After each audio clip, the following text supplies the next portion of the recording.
Welcome back, learners. In this session we are going to discuss various methodologies used for performance planning, and this is the part of performance and execution process which we have been learning in the last two sessions. This is the third session onto it, and in this session I am also going to cover the relationship of performance planning and competency mapping. So here there is one new term for you, that is competency mapping.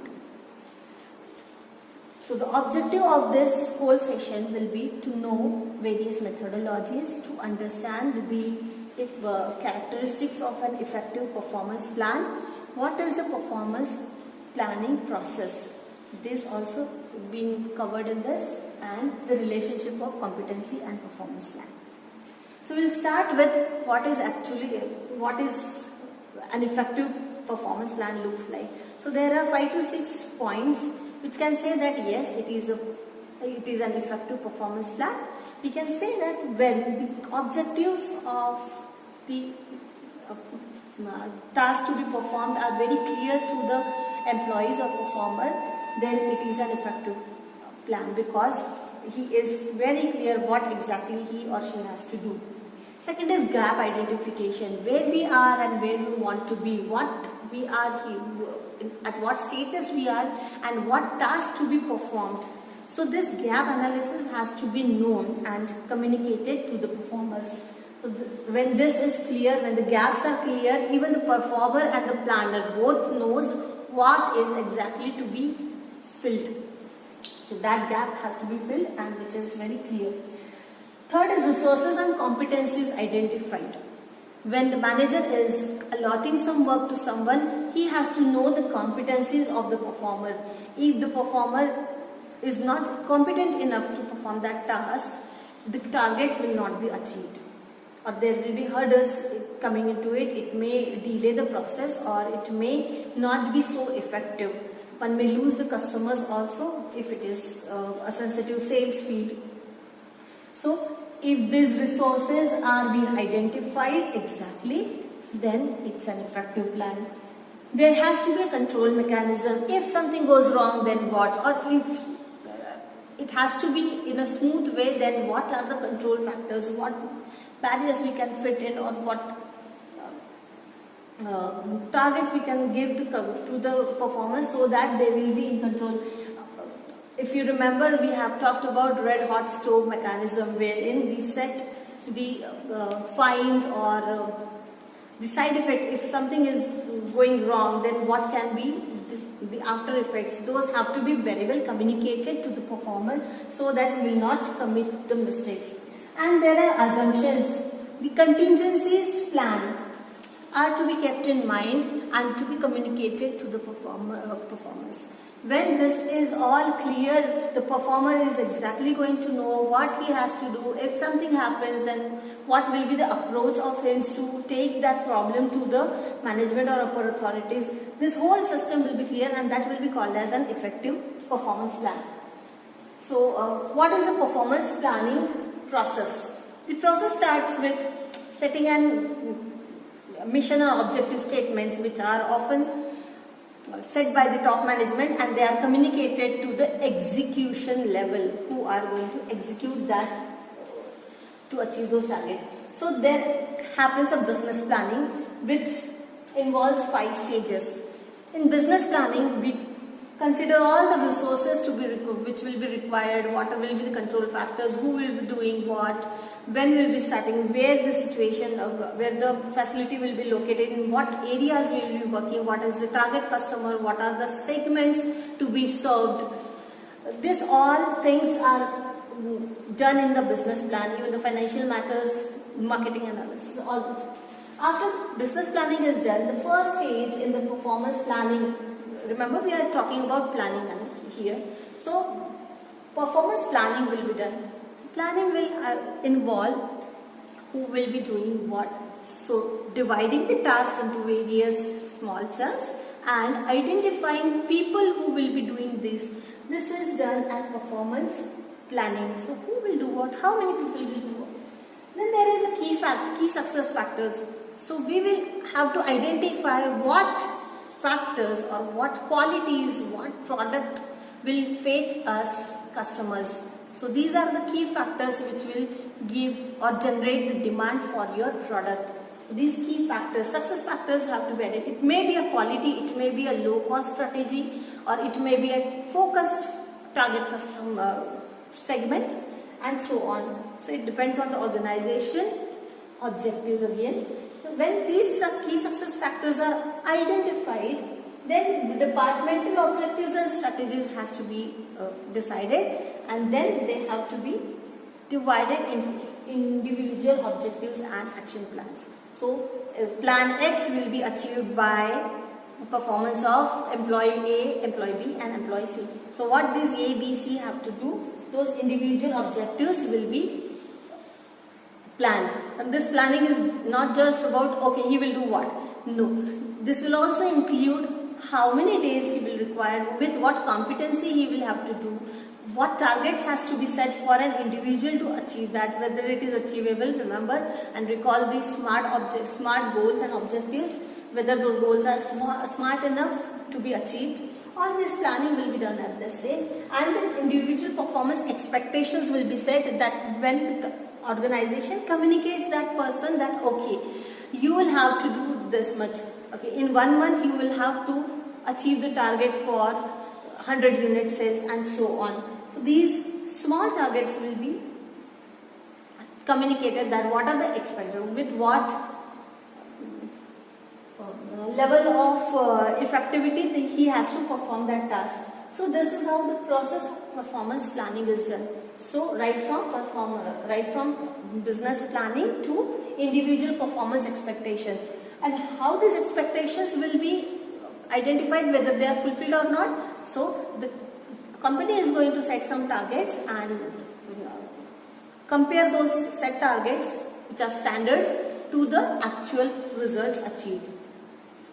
And business planning, as we can see here, when we plan our whole business activities at the initial stage, it involves the risk analysis, priority settings, work planning, and also the resource allocation. So this is the second part of this whole lecture. First, we have discussed what are the characteristics of effective performance plan. We have seen the process of performance planning. Let's come and see what are the methodologies for performance planning. There are 4 popular methods which are used to plan the performances of the employees. Those are key performance areas, key result areas, task and target setting, and also goal setting exercises. So the later 2 are less popular, or they are suitable for the small organizations, and they often take time. Here there are also 2 barriers for planning. We'll talk about that. Let's see first what these 4 are. As the name suggests, key performance areas and result areas. So performance areas are going to focus on what to be performed, what and how many resources will be there, who will be doing what. So this is about more of what to be done, and result areas talks about what to be achieved. So often this key result area also is used for individuals' performances when we go and appear for the interviews. So one may ask, not to the fresher but an experienced person, what are your key result areas? So these are the areas wherein the competencies of the employees are being exercised and they are giving some results. So how many targets will be achieved? This is one question which can be answered by key result areas. Task and target identification and goal settings are also there. As the name suggests, the tasks, and these are very small tasks at times, which are identified.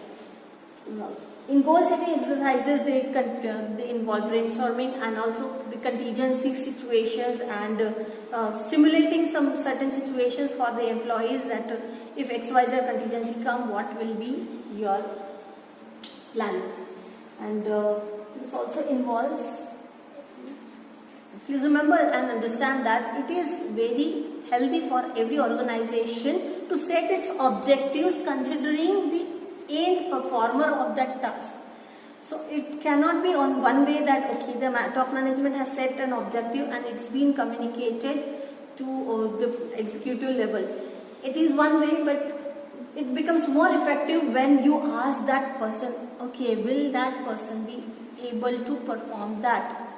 So this is one way to ask him, and also it is the responsibility of the manager to identify and employ such person for that right job who will be capable of doing this. And then there we talk about the competencies. So if that person is competent enough, the targets are sure to be achieved. So let's come to the fourth part of this, and that is competency mapping and performance planning. How they are related? They are very well related, because when we map the competency, it is not about one person, it is going to be the competency with the whole together, means the overall competency of that organization, which is through small chunks contributed by the competencies of every of its employee. If they are recruiting, for example, IIMs are recruiting, IIMs are being recruited by the topmost companies.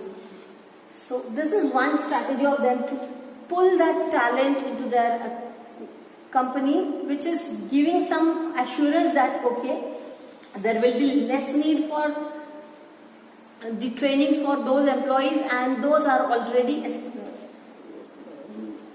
the students who already have the knowledge about most of the activities which can be there, or similar activities, like in their curriculum they have the case study pattern, which allows them to understand the business situations in advance with similar examples. So these competencies will be mapped, and they will identify what that person is capable of. If there is any competency gap, for example, there is one new market area in which the company is entering into, and there is a stringent there is an extreme competition in that market, and your company is new, and you want certain person who will achieve the targets with go and getting attitude and out of the way thinking. So here, whether that person is able to do that or not, how you will identify? So maybe an experienced person will be recruited there, and he will be given such targets which are achievable. And also sometimes here the competency mapping is done at 4 levels, that is the entry level, lower level, middle level, and topmost level. For every level, the expectations of the competencies is different. So entry level people will be expected to be very innovative, going attitude, hard working, and so as the level increases, also the intellectual and mental competencies are expected to be there. Like as one level up, there will be a team spirit, or whether the person is able to handle the team, because at lower level management we start with the job profiles like team managers, supervisors, etc. So that person has to have that ability. So whether he is competent enough or not, or whether the organization system is enough competent to give that skills, abilities, and attitude, knowledge to that person is also one factor. Because competencies are nothing but the skills, knowledge, and abilities of the person which are responsible to create the results. So this is how, and then the last stage comes is deciding the competencies and deciding the particular job profile for that person. So this is how the competency mapping and performance planning is related. You cannot plan any performances when you are not aware of the competencies required and also brought in at that level. So these competencies have to be identified. What quality is required for that particular job, and what kind of person will possess that quality which has to be recruited at that position. This is extremely important for every organization, and this is a planned structure of for the performances. Once this planning is done, the next stage is execution, where we have seen where we enter into the stage of recruiting, selection, and training. So for this session, I hope you have understood all these points. Until I bring you the next management lesson, keep learning and keep